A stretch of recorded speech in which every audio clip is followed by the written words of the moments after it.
All of his co-workers were gone. What could it mean? Stanley decided to go to the meeting room. Perhaps he had simply missed a memo.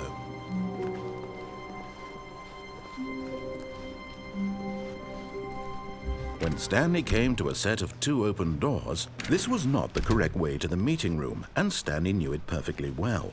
Perhaps he wanted to stop by the employee lounge first, just to admire it. The lounge was sublime, a work of art. What was it about this room that called so deeply and so personally to Stanley? Its grace? Its subtle charm? No. Stanley knew it was something deeper, something darker. But eager to get back to business, Stanley took the first open door on his left.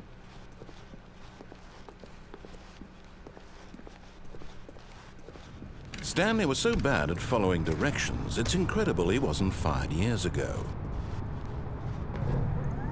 Look, Stanley, I think perhaps we've gotten off on the wrong foot here. I'm not your enemy, really, I'm not. I realize that investing your trust in someone else can be difficult, but the fact is that the story has been about nothing but you all this time. There's someone you've been neglecting, Stanley. Someone you've forgotten about. Please, stop trying to make every decision by yourself. Now, I'm not asking for me, I'm asking for her. This is it, Stanley. Your chance to redeem yourself. To put your work aside, to let her back into your life. She's been waiting. That's her, Stanley. You need to be the one to do this, to reach out to her. If you can truly place your faith in another, then pick up the phone.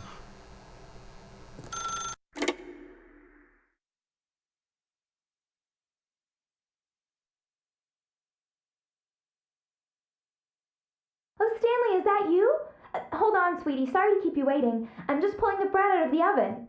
All right. Okay, there we go. All right, now, I want you to come in and tell me all about your day. Gotcha. Oh, come on. Did you actually think you had a loving wife who'd want to commit their life to you? I'm trying to make a point here, Stanley. I'm trying to get you to see something. Come inside. Let me show you what's really going on here. This is a very sad story about the death of a man named Stanley. Stanley is quite a boring fellow. He has a job that demands nothing of him, and every button that he pushes is a reminder of the inconsequential nature of his existence. Look at him there, pushing buttons, doing exactly what he's told to do.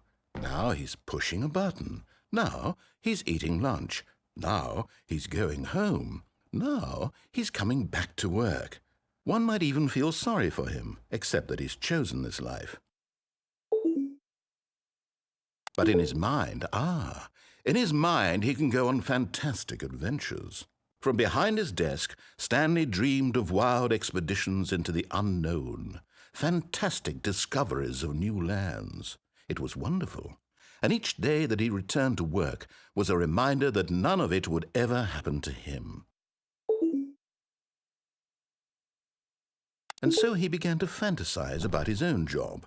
First, he imagined that one day while at work, he stepped up from his desk to realize that all of his co-workers, his boss, everyone in the building had suddenly vanished off the face of the earth. The thought excited him terribly. So he went further. He imagined that he came to 2 open doors and that he could go through either. At last, choice. It barely even mattered what lay behind each door. The mere thought that his decisions would mean something was almost too wonderful to behold. As he wandered through this fantasy world, he began to fill it with many possible paths and destinations. Down one path lay an enormous round room with monitors and mind controls. And down another was a yellow line that weaved in many directions. And down another was a game with a baby. And he called it The Stanley Parable. It was such a wonderful fantasy, and so in his head he relived it again, and then again, and again, over and over, wishing beyond hope that it would never end, that he might always feel this free. Surely there's an answer down some new path, mustn't there be? Perhaps if he played just one more time. But there is no answer. How could there possibly be? In reality, all he's doing is pushing the same buttons he always has. Nothing has changed. The longer he spends here, the more invested he gets, the more he forgets which life is the real one. And I'm trying to tell him this, that in this world he can never be anything but an observer, that as long as he remains here, he's slowly killing himself. But he won't listen to me. He won't stop. Here, watch this. Stanley, the next time the screen asks you to push a button, do not do it.